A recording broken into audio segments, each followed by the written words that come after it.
പശ്ചിമേഷ്യൻ സംഘർഷം ലോകത്തിന് വലിയ ആശങ്കയാണ് നൽകുന്നത്. പല ലോക രാജ്യങ്ങളും വലിയ ഞെട്ടലോടുകൂടിയും ആശങ്കയോടുകൂടിയുമാണ് ഓരോ ദിവസവും മുന്നോട്ട് തള്ളി നീക്കുന്നത്. ഇന്ത്യ അടക്കമുള്ള രാജ്യങ്ങൾ പശ്ചിമേഷ്യൻ സംഘർഷത്തിൽ വലിയ പ്രതിസന്ധി അനുഭവിക്കുന്നുണ്ട്.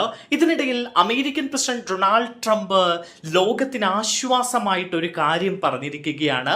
ലോകരാജ്യങ്ങൾക്ക് ഇതൊരു സമാധാനം നൽകുന്ന സന്ദേശമായി മാറിയിരിക്കുകയാണ്. പക്ഷേ ട്രംപാണ് പറഞ്ഞിരിക്കുന്നത് എന്നുകൊണ്ട് എത്രമാത്രം നമുക്ക് സമാധാനിക്കാൻ കഴിയുമെന്നത് മറ്റൊരു ചോദ്യമാണ്. കാരണം ട്രംപ് പലപ്പോഴും ഒന്ന് പറയും, പ്രവർത്തിക്കുന്നത് മറ്റൊന്നായിരിക്കും. അതുകൊണ്ട് തന്നെ പൂർണ്ണമായും ട്രംപിന്റെ വാക്കിനെ നമുക്ക് വിശ്വസിക്കാൻ കഴിയില്ല. എങ്കിലും ഇറാനുമായുള്ള നിലവിലെ സൈനിക സംഘർഷത്തിൽ ആണവായുധങ്ങൾ പ്രയോഗിക്കില്ല എന്നാണ് അമേരിക്കൻ പ്രസിഡന്റ് ഡൊണാൾഡ് ട്രംപ് വ്യക്തമാക്കിയിരിക്കുന്നത്. വൈറ്റ് ഹൗസിൽ മാധ്യമപ്രവർത്തകരോട് സംസാരിക്കവെയാണ് ട്രംപ് തന്റെ നയം വ്യക്തമാക്കിയിരിക്കുന്നത്. സാധാരണ നിലയിലുള്ള ആക്രമണങ്ങളിലൂടെ തന്നെ ഇറാന്റെ സൈനിക ശക്തിയെ അമേരിക്ക പൂർണ്ണമായും തകർത്തിട്ടുണ്ട് എന്നും അതിനാൽ ആണവായുധങ്ങളുടെ ആവശ്യം ഉദിക്കുന്നില്ല എന്നുമാണ് ട്രംപ് പറയുന്നത്. ഒരു രാജ്യവും ആണവായുധങ്ങൾ ഉപയോഗിക്കാൻ പാടില്ല എന്നാണ് തന്റെ നിലപാട് എന്നും ട്രംപ് പറയുന്നുണ്ട്. എന്തിനാണ് ഞാൻ ആണവായുധങ്ങൾ ഉപയോഗിക്കണം?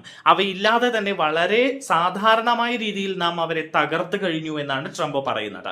ഇറാന്റെ നാവികസേന കടലിന്റെ അടിത്തട്ടിലാണ് എന്നും വ്യോമസേനയും റഡാർ സംവിധാനങ്ങളും പൂർണ്ണമായും നശിപ്പിക്കപ്പെട്ടു എന്നുമാണ് ട്രംപ് അവകാശപ്പെടുന്നത്. നിലവിൽ മേഖലയിൽ ഏർപ്പെടുത്തിയിട്ടുള്ള ഉപരോധം അതിശക്തമാണ് എന്നും സമയം ഇറാന് അനുകൂലമല്ല എന്നും അദ്ദേഹം മുന്നറിയിപ്പ് നൽകിയിരിക്കുകയാണ്. ചർച്ചയ്ക്കായി താൻ തിടുക്കം കാണിക്കുന്നില്ല എന്നും ദീർഘകാലം നിലനിൽക്കുന്ന സുശക്തമായ ഒരു കരാറാണ് ലക്ഷ്യമെന്നുമാണ് അദ്ദേഹം പറയുന്നത്. അതിനിടെ മേഖലയിൽ അമേരിക്ക തങ്ങളുടെ സൈനിക സാന്നിധ്യം വീണ്ടും വർദ്ധിപ്പിച്ചു എന്ന റിപ്പോർട്ടുകൾ പുറത്തേക്ക് വരുന്നുണ്ട്.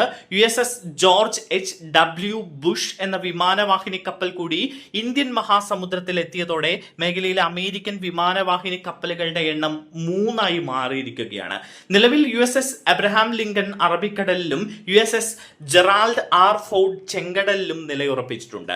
വിർജീനിയയിലെ നോർഫോക്കിൽ നിന്നും യാത്ര തിരിച്ച ബുഷ് ആഫ്രിക്കൻ തീരം ചുറ്റിയാണ് മിഡിൽ ഈസ്റ്റിലേക്ക് എത്തിയത്. ഇറാനുമേലുള്ള സമ്മർദ്ദം ശക്തമാക്കാൻ ഈ സൈനിക നീക്കം സഹായിക്കുമെന്നാണ് പെന്റഗൺ വിലയിരുത്തുന്നത്. എന്തായാലും ട്രംപിന്റെ ഈ ഒരു പ്രസ്താവന ഇപ്പോൾ ലോകത്തിന് ഒരു ചെറിയ ആശ്വാസം നൽകുന്നുണ്ട്. കാരണം ഒരു ആണവ യുദ്ധത്തിലേക്ക് കാര്യങ്ങൾ പോകില്ല എന്ന് ആശ്വസിക്കാം നമുക്ക് തൽക്കാലം.